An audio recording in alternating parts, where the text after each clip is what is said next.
Welcome! My name is TANESHA. I'm the founder and creator of Queen Waist Beads, the online store where queens from every walk of life come on over for a little self-love and a little self-indulging through waist beads. So today I'm going to share with you guys how to tie your waist beads.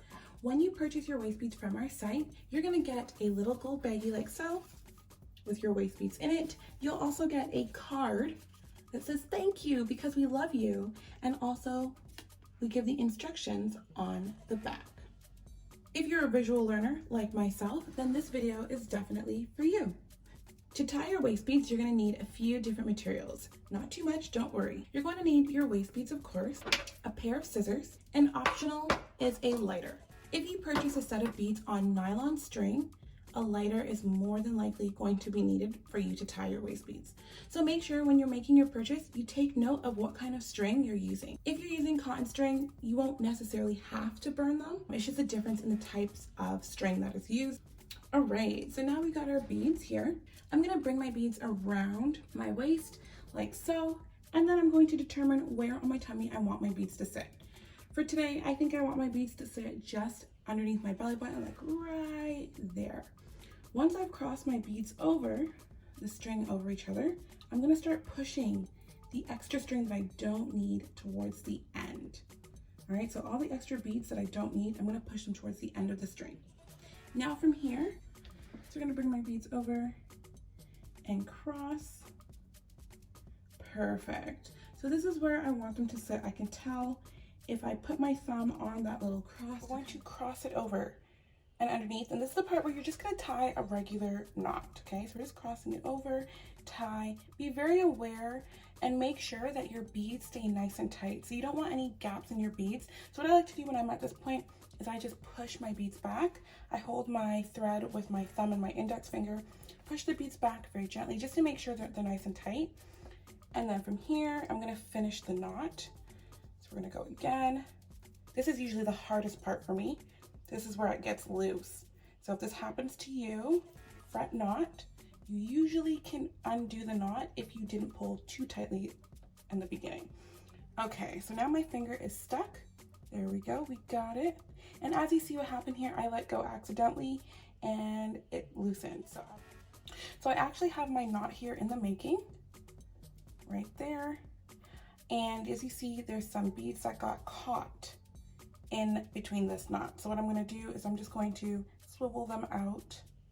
Okay, so now that I've moved all of the thread back, what I'm going to do is I'm going to pull on that knot again, make sure all the beads are where they're supposed to be, and then I'm going to pull.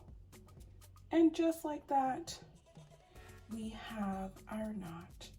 All right, and actually it looks like a bead got caught in our knot. And so this is an easy fix. I'm just going to take my nail, I'm going to push the thread over the bead because there's still a little bit of slack. Perfect. And then as you guys can see, now there's a bit of slack, okay? So what I'm gonna do to fix this, I'm just gonna pull nice and tight this knot, bam. And now there is no slack. I'm gonna do another knot again, because we want to really secure the knot. All right. Okay, so I've done 2 knots now. Sometimes I find if you do too many knots, it can make your thread a little bit more likely to come off. So you just kind of have to feel it out when you're doing it yourself. So I think for this one, I'm going to do 1 more knot. It looks like it can handle 1 more to make sure that this is nice and secure. Again, guys, make sure that those beads do not get caught in the knot. These beads are very close on this set here, which is why the beads keep getting in the way. Yeah, your beads will be a good distance from your knot based on the thread that's left. And then the final knot here, we're gonna pull nice and tight. Now, this is the part where I like to burn the thread first before I take the extra beads off. I like to burn the thread just because sometimes if you cut too close to the knot, you will actually break your beads, or it's possible. So now I have the lighter here. Now this is definitely the part where I advise you to work with caution. We're gonna get the lighter.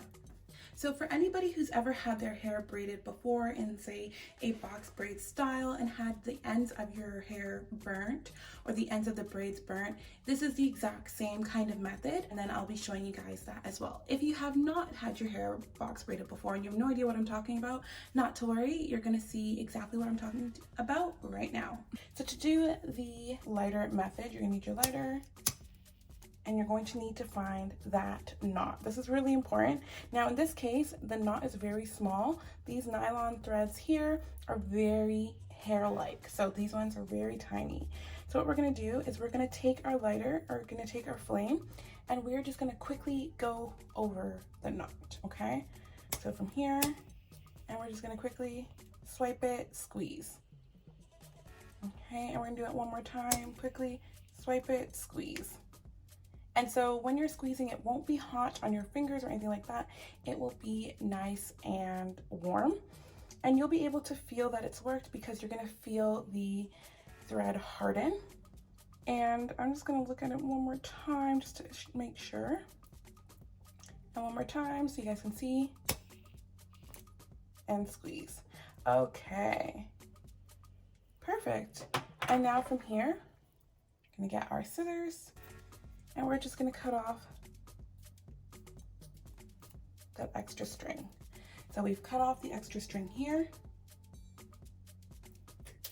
Okay, and then now we've gotten this, and there's just a little bit here. So I'm just gonna cut little bits of it off. Not too much, this will go down with time. And I just wanna make sure that I don't make it too short while my knot is securing. All right, and then that is how you tie on your waist beads.